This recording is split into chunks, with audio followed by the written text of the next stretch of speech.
Alors, en ce qui concerne, en France, lorsqu'on parle de sectorisation, on parle plutôt des hôpitaux psychiatriques, hein, pas des cliniques privées. Les cliniques privées, en France, reçoivent des personnes venant de partout, si vous voulez, hein. Ce sont les hôpitaux qui sont, quand on dit sectorisé, c'est-à-dire que en France, chaque département français, la France est divisée en départements, hein, 95 départements dans la France métropolitaine, si vous voulez, et chaque département doit posséder un hôpital psychiatrique, si vous voulez, hein. Et les départements sont divisés en secteurs, hein, grosso modo des secteurs de 80-90 000 habitants, et chaque secteur est rattaché à un service psychiatrique de l'hôpital, hein. Donc un hôpital peut, par exemple, être doté de 7, 8, 9, 10 services qui vont desservir l'ensemble d'un département.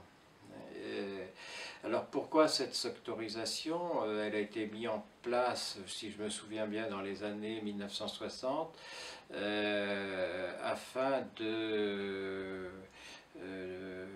donner aux usagers des possibilités de soins beaucoup plus faciles, si vous voulez, puisque pour traiter la souffrance psychique, une équipe de soins a besoin de s'occuper, je dirais, régulièrement des personnes, hein. Lorsqu'on a affaire à des maladies psychotiques, par exemple, un suivi au long cours est nécessaire, hein, sur plusieurs années, et il est logique que ce soit les mêmes personnes ou le même service de psychiatrie qui prennent en charge la pathologie psychotique, si vous voulez. Donc c'est pour ça que l'on a sectorisé un peu la psychiatrie, afin de, je dirais, de mettre au service des usagers un instrument de soins plus performant, hein. Hein, autrefois, par exemple, vous pouviez avoir un hôpital, par exemple, moi j'ai connu un hôpital qui était dans un département et qui recevait toutes les personnes de la région parisienne, ce qui donnait comme exemple, je pourrais donner par exemple des patients dont la famille se trouvait à plus de 100 km de l'hôpital, quoi, ce qui était aberrant, quoi, d'une certaine façon. Même la sectorisation d'ailleurs, parce que certains hôpitaux psychiatriques se trouvent en bout de département, et quelquefois le secteur qui est desservi se trouve à 50 km, ce qui n'est pas, non plus une chose simple. Donc, mais aujourd'hui, avec l'ouverture de nouvelles structures, hein, c'est-à-dire les grands hôpitaux psychiatriques en France ont tendance quand même à diminuer leur population et à créer des petites structures de soins ou d'autres structures de soins plus proches des usagers, hein. Donc ça a beaucoup évolué en 50 ans. Alors que les cliniques privées, non, les cliniques privées, chez nous, c'est la médecine privée, c'est la psychiatrie privée, et une clinique privée peut recevoir une personne venant des personnes venant de tous les horizons, si vous voulez, hein. Elles ne sont pas sectorisées, les cliniques privées en tant que telles, hein. Voilà, c'est la différence entre la psychiatrie dite de secteur et la psychiatrie privée, si vous voulez. Voilà, pour répondre simplement à votre question.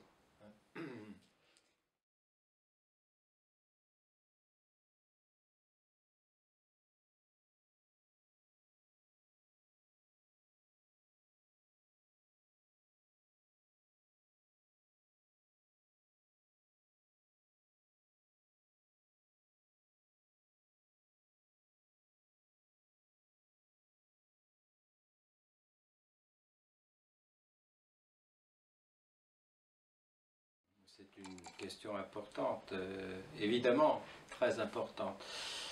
J'ai l'exemple de ce qui s'est passé en France il y a quelque temps, où effectivement, vous parlez de stigmatisation, C'est vraiment ce qui se produisait au niveau, je dirais, des médias en France, où on avait...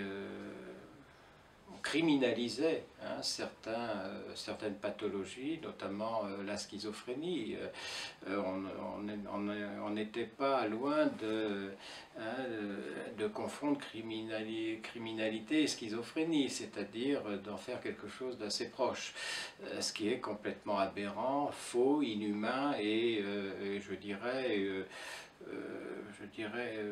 inqualifiable quelque part. Pourquoi parce qu'il faut analyser ces questions-là, faut analyser sur le fond. Hein. Je pense qu'on n'a pas tenté de criminaliser la psychose par hasard, hein. En faisant peur à l'opinion publique, on leur faisait accepter d'une certaine façon l'enfermement des personnes en grande souffrance psychique, c'est-à-dire les enfermer sans que personne n'en dise rien. Alors qu'aujourd'hui, compte tenu des connaissances que nous avons, enfin moi c'est ce que je défends, hein, compte tenu des connaissances que nous avons, des connaissances acquises, nous avons aujourd'hui les moyens de soigner les psychotiques autrement que dans des institutions, je dirais, carcérales ou totalement fermées, si vous voulez. D'autant plus que, je dirais, les passages à l'acte des patients psychotiques sont infinitésimaux par rapport au passage à l'acte de l'ensemble d'une population. Hein, lorsqu'il y a 100 crimes de commis dans un pays, il y en a 99,5 commis par des gens en bonne santé. Hein, ce que j'appelle des gens en bonne santé, qui ne le sont pas, puisqu'ils commettent des crimes, ça veut dire qu'il y a quelque chose qui ne va pas. Hein, et pourquoi on a eu besoin de stigmatiser justement les passages à l'acte de certains patients psychotiques qui font peur, parce que quand un patient psychotique passe à l'acte, c'est souvent spectaculaire, il faut bien le dire, hein, ça fait très peur, mais derrière tout ça, c'est la peur de notre propre folie dont il s'agit, hein, c'est la peur de nos propres démons qui sont en nous, c'est ce qu'on ne veut pas entendre derrière la souffrance de quelqu'un, et personnellement, j'y rajouterais aussi quelque chose, c'est aussi ce qu'on ne va pas entendre du côté de nos propres défaillances, hein, quant à la réponse l'on peut donner à la souffrance psychique d'une personne. Hein.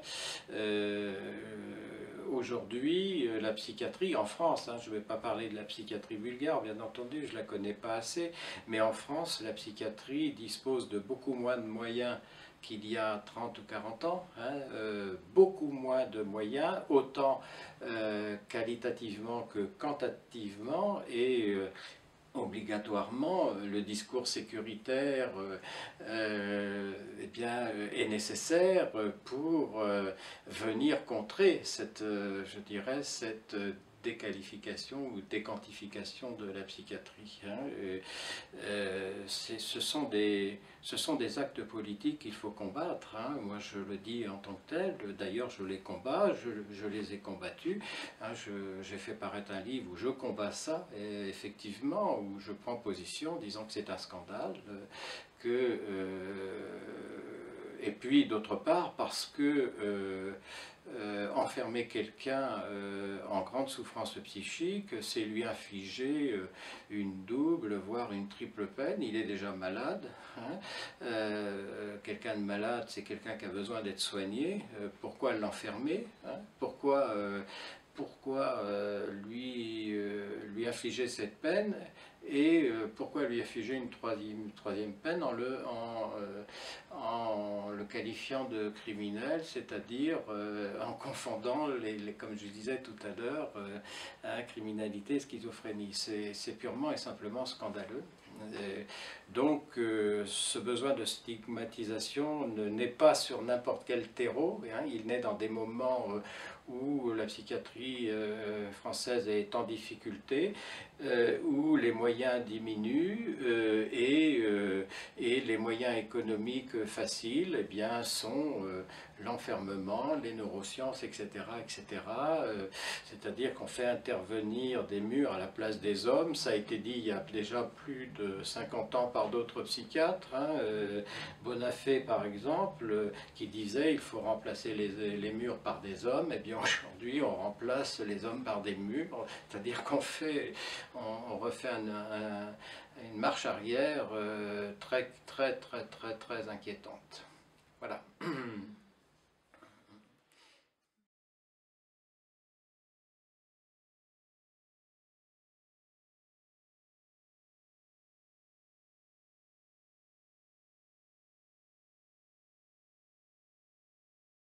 Oui, alors il aurait fallu poser cette question à quelqu'un qui connaît très bien la Borde. Bien sûr, je ne suis pas sans savoir quelque chose sur la Borde.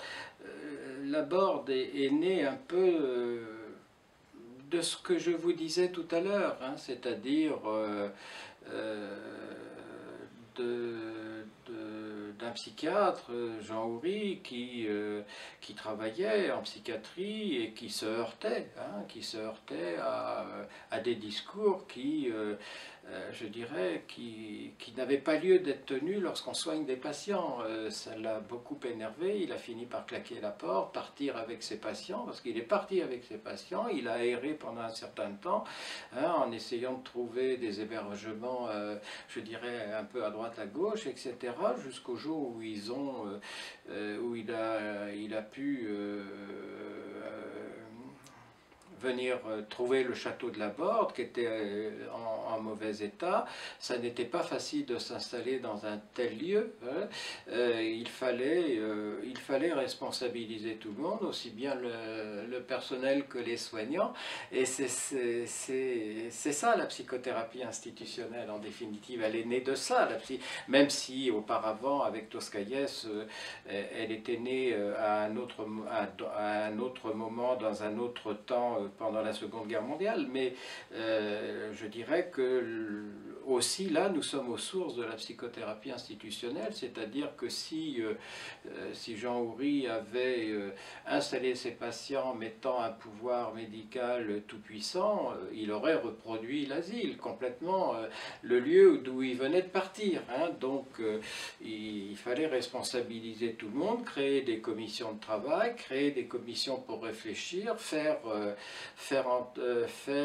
comment dire, faire en sorte que la sécurité sociale prenne en charge les frais de séjour des patients, etc., pour éviter que la Borde devienne une clinique de luxe dont on sait qu'il n'y a que le luxe, mais qu'il n'y a pas grand-chose de thérapeutique derrière. Voilà. Donc, et à partir du moment où tout le monde se réunissait en commission, tout le monde discutait de la mise en place, je dirais, d'une pratique psychiatrique dans cette clinique, eh bien déjà on pouvait s'apercevoir que eh bien, pour les patients qui étaient en souffrance, le fait d'être investi, le fait de réfléchir, le fait de partager, eh bien ça diminuait d'autant leurs symptômes d'une certaine façon. À l'hôpital psychiatrique, tel qu'il est conçu la plupart du temps, sauf bien sûr pour certains services qui sont référencés à la psychiatrie institutionnelle ou à une psychiatrie, je dirais, humaine, etc. etc.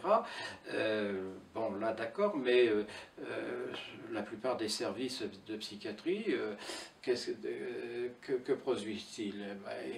Ils ne peuvent produire que du symptôme, puisque si le patient ne produit pas de symptômes, il n'existe plus. Donc il faut bien qu'il existe en produisant du symptôme. Le problème, c'est que quand il produit du symptôme, derrière, on agit pour que ce symptôme soit éradiqué, et on est dans une espèce de ritournelle ou de tournée en rond qui ne trouve pas de solution. C'est pour ça qu'il y a des patients qui peuvent rester des années comme ça, enfermés en psychiatrie, etc.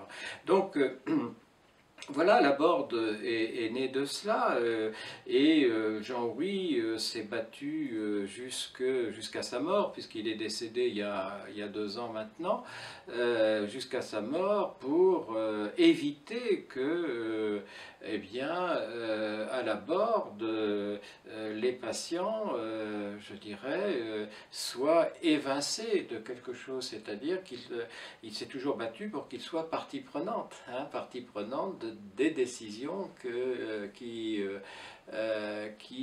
devaient se prendre dans cette clinique. Voilà, donc l'histoire de Laborde est une histoire très longue, hein, bien sûr, je ne peux pas m'étendre dessus, mais disons que c'est la naissance de la psychiatrie, de la psychothérapie institutionnelle, mais d'une psychiatrie humaine, d'une psychiatrie qui met en avant le patient, qui questionne. Vous voyez, tout à l'heure je vous disais, les patients se mettaient, partageaient leur temps dans des commissions, mais je pose une question, quelle est la personne la mieux placée pour savoir ce qu'il lui faut pour être soigné? C'est bien la personne à soigner qui est la mieux placée. Comprenez ce que je veux dire? Pour vous donner un autre exemple, moi je me suis beaucoup occupé de patients psychotiques en tant que psychologue clinicien, etc. Avec la particularité que je partais beaucoup avec les patients. Comme ça, on organisait ce qu'on appelait des séjours thérapeutiques, qui étaient une excuse pour partir de l'hôpital étouffant, etc., maternant, aliénant, tout ce que vous voudrez. Alors on partait comme ça, on partait à la mer, on partait faire du ski, on partait faire des randonnées, on partait faire des vendanges, faire la Grèce antique, peu importe. Si dans le séjour thérapeutique nous reproduisions ce qui se passait à l'hôpital psychiatrique, ça n'avait aucun lieu d'être, le séjour thérapeutique. Le séjour thérapeutique, il avait comme objectif de responsabiliser tout le monde. Hein, c'est-à-dire qui fait la bouffe, qui gère l'argent, qu'est-ce qu'on fait demain, où vous voulez, qui a envie de faire ceci. C'était pas où vous voulez aller, parce que déjà quand on dit où vous voulez aller, on aliène quelqu'un. Hein, c'est voilà, bah demain. Qui a envie de faire quoi, hein? C'est plutôt comme ça qu'il faut poser les questions. On voyait des patients complètement s'épanouir, des patients prendre des initiatives, des patients nous préparer les repas, des patients apprendre à faire du ski à des infirmiers, des patients ceci et cela. On se disait, mais c'est fantastique, on a fait un travail. On arrivait à l'hôpital le soir, à la fin d'un séjour de 10 jours ou de 15 jours. Le lendemain, on revenait travailler pour aller revoir ces patients qu'on avait emmenés séjours thérapeutiques. Ils étaient repris par le système, si vous voulez, et on retrouvait les patients exactement comme on les avait connus 2 mois auparavant, c'est-à-dire complètement psychotisés, complètement au fond de leur lit, qui ne bougeaient plus, voilà, complètement dépendants, je dirais, d'une unité de soins. Je me souviens un jour être entré d'un séjour thérapeutique où j'avais piqué une colère noire. Les patients, il était 10 heures du soir, on revenait d'un séjour de 15 jours, et l'infirmier de nuit était là, et il attendait les patients avec les médicaments pour qu'ils dorment, quoi. Vous voyez, non, on n'accueille pas des gens qui viennent vivre une telle expérience comme ça. Vous voyez, c'était, voilà, vous avez fait votre expérience, maintenant vous êtes de retour à l'hôpital, donc vous n'avez plus le droit au chapitre. Non, vous voyez, donc... la clinique de Laborde, Jean-Houry a passé son temps à combattre tout cela. Quand quelqu'un lui disait « je viens ici pour soigner un patient », ça ne l'intéressait pas du tout. Hein, mais si quelqu'un lui disait « je me sens autant patient que les autres patients », bon, alors ça marchait très bien. Et puis la clinique de Laborde, eh bien... elle a, je dirais, elle a fini par être connue, je dirais, dans la France entière, dans l'Europe entière, dans le monde entier. Les psychiatres venaient un peu de partout pour se former, les psychologues aussi. il y a des personnalités qui sont venues et qui ont travaillé longtemps à la Borde, tels que Guattari, qui était philosophe, etc. Jean Girard, qui a créé une autre clinique pas très loin de la Borde, etc. etc. C'est-à-dire que la clinique de la Borde bon, a aussi, je dirais, essaimé quelque part, hein, d'une certaine façon. Bon, Jean Houry est décédé il y a 2 ans. Il faut souhaiter que son œuvre ne disparaisse pas avec lui. Hein. C'est le vœu le plus cher que l'on peut formuler. Voilà.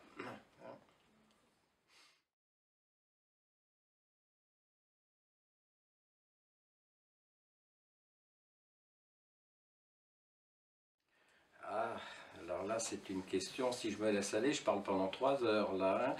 Euh, Moi, je n'ai rien contre les neurosciences, contrairement à ce qu'on pourrait penser.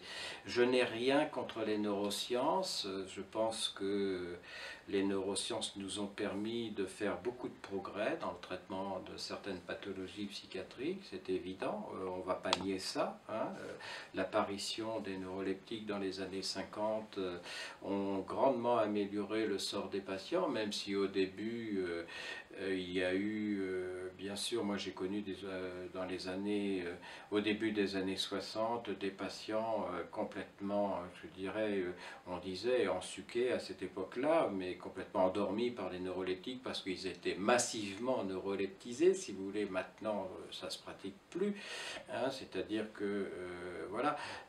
Donc, effectivement, les neurosciences ont permis, je dirais, de soigner les patients, d'abraser les souffrances, de permettre de faire baisser l'angoisse des patients, donc d'améliorer le contact que l'on pouvait avoir avec les patients. Ça me paraît fondamental. Le problème, c'est qu'aujourd'hui, malheureusement, beaucoup ne font référence aux neurosciences, mais qu'aux neurosciences. Et là, non. Hein. Là, je ne peux pas être d'accord. Je ne peux pas être d'accord. Pourquoi? Parce que quand on fait référence qu'aux neurosciences, on ne fait plus référence à l'individu, on ne fait plus référence au sujet, on ne fait plus référence à l'être humain, on fait référence aux symptômes. Je suis désolé, mais un sujet, ça n'est pas un symptôme. Un symptôme, c'est un symptôme, mais il est porté par un sujet qui a une histoire, qui a des choses à dire, qui doit être partie prenante dans ce qui lui arrive, et la négation du sujet, tel que le pratique, quand je parle de négation du sujet, c'est-à-dire quand on ne fait référence qu'aux neurosciences et on ne pense que par neurosciences, ça veut dire qu'on ne veut plus entendre la souffrance des patients, on ne veut plus entendre l'histoire d'un patient, on ne pense qu'aux symptômes. Je suis profondément désolé, mais je ne suis pas du tout, moi, convaincu que la schizophrénie est une affaire de neuromédiateurs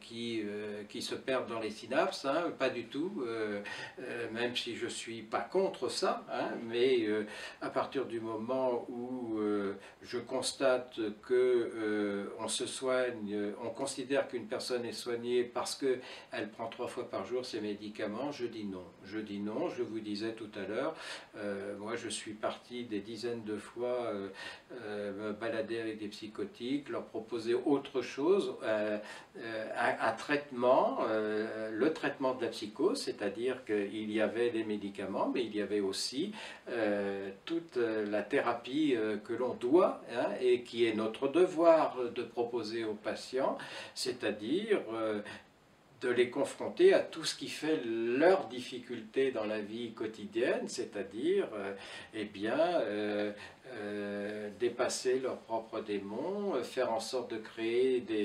des moments où, au lieu de se replier sur eux-mêmes et de s'enfoncer dans leurs fantasmes, leurs maladies ou je ne sais quoi, bah, de créer des situations de relations. Tout à l'heure, je parlais des commissions. Bah, c'est ça, les commissions. Je vous disais, bah, quand on parle de la façon dont on voudrait que sa chambre soit aménagée, eh bien, on ne délire pas. Hein, voilà, où on laisse un peu de côté son symptôme et on se rend compte que la parole a de la valeur, etc., etc. Alors voilà, les neurosciences, c'est ça, hein, mais aujourd'hui il faut aussi l'analyser autrement, c'est que les neurosciences eh bien, permettent aussi une double économie, hein.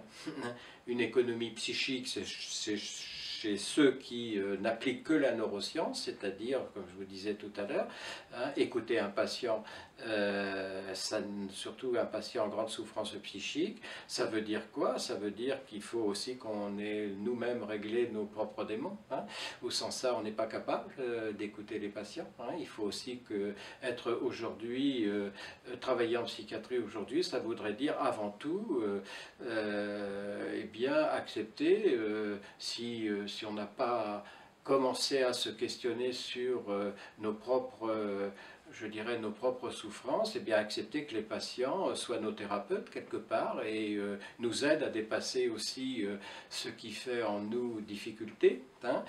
C'est ça la psychothérapie institutionnelle aussi. Hein. Dans le fond, elle soigne tout le monde, la psychothérapie institutionnelle. Hein. Et accepter de travailler en psychothérapie institutionnelle, c'est accepter de se soigner avec les patients. Et bien aujourd'hui, quand on refuse de se soigner avec les patients, et bien on considère que les patients sont en souffrance psychique ou en mauvaise santé, que ceux qui leur proposent des médicaments sont en bonne santé. C'est une hérésie, c'est un mensonge, c'est une aberration totale. Enfin, moi, j'ai connu autant de personnes malades dans les soignants que parmi ceux qui étaient soignés. Hein, même moi, d'ailleurs. Hein, il y a des moments où je n'avais pas du tout envie d'être au boulot parce que ça n'allait pas. Enfin, il faut quand même le reconnaître. Surtout quand on travaille 40 ans en psychiatrie, on n'est pas toujours en forme. Hein, qu'on soit parent, infirmier, médecin, je sais pas, vétérinaire, agriculteur. On n'est pas en forme tous les jours, c'est pas vrai. Hein, voilà. Donc accepter à un moment donné hein, que de mettre en scène ses propres démons, ça c'est ne pas faire d'économie psychique, hein, comme je parlais tout à l'heure. Donc les neurosciences permettent cette économie psychique à certains, ce qui est pour moi, à proprement parler, aberrant. Et d'autre part, les neurosciences permettent effectivement cette économie sonnante et trébuchante, puisque les médicaments soignent, on n'a plus besoin de psychothérapeutes, on n'a plus besoin de psychanalystes, on n'a plus besoin d'ergothérapeutes, on n'a plus besoin de peutes, quoi, ou de histes, si, comme vous voudrez, on n'a besoin que de distributeurs de médicaments, c'est-à-dire des gardes-chiourmes comme on avait il y a 60 ans dans les hôpitaux psychiatriques, quoi, voilà. Alors non, hein, non, je ne peux pas accepter l'hégémonie des neurosciences, même si aujourd'hui les neurosciences reprochent à la psychanalyse son hégémonie des années 60-70, je pense qu'aujourd'hui, si l'honnêteté intellectuelle voudrait qu'on essaye de se rencontrer et puis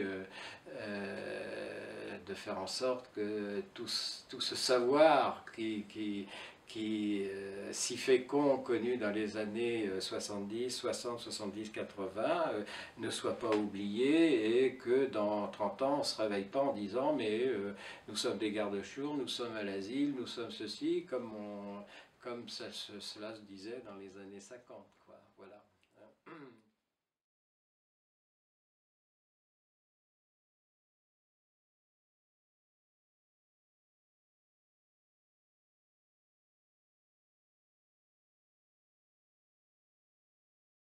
Le test du Rorschach, alors moi je ne l'utilise pas dans ma pratique, hein. Moi je suis psychanalyste, hein, psychologue clinicien, psychanalyste. Bon, bien sûr, je suis allé à l'université, il y avait un enseignement obligatoire, hein, Rorschach, TAT, etc. J'ai connu des collègues qui utilisaient le test de Rorschach. Euh, Moi, j'ai rien contre, hein. Pareil, je n'ai rien contre, hein, les tests. Là où je proteste, là où comme on dit, je mets un bémol, c'est quand on utilise un test pour faire un diagnostic qui va condamner quelqu'un. Ça, je ne suis pas d'accord. Hein. le test du Rorschach, bon, c'est vrai, qu'est-ce que ça veut dire que ces taches d'encre, de décoder tout ça par rapport aux réponses données par un individu? On va définir sa structure psychique, est-ce qu'il est névrosé, est-ce qu'il est psychotique, est-ce qu'il est obsessionnel, est-ce qu'il est paranoïaque, est-ce qu'il est hystérique, j'en sais rien. Bon, pourquoi pas. Pour moi, un test, il n'a qu'une raison d'être. Hein. C'est d'aider le thérapeute à trouver les bonnes solutions thérapeutiques. Hein. C'est-à-dire, ben voilà, ce qu'on voit dans ce test, ce qu'on découvre dans ce test, ce qu'on analyse dans ce test, ben nous permet peut-être, pourrait nous autoriser à proposer au patient de faire telle psychothérapie ou de faire tel parcours, de lui proposer, hein, parce qu'après tout, on ne peut pas prescrire, on ne peut que proposer. Hein.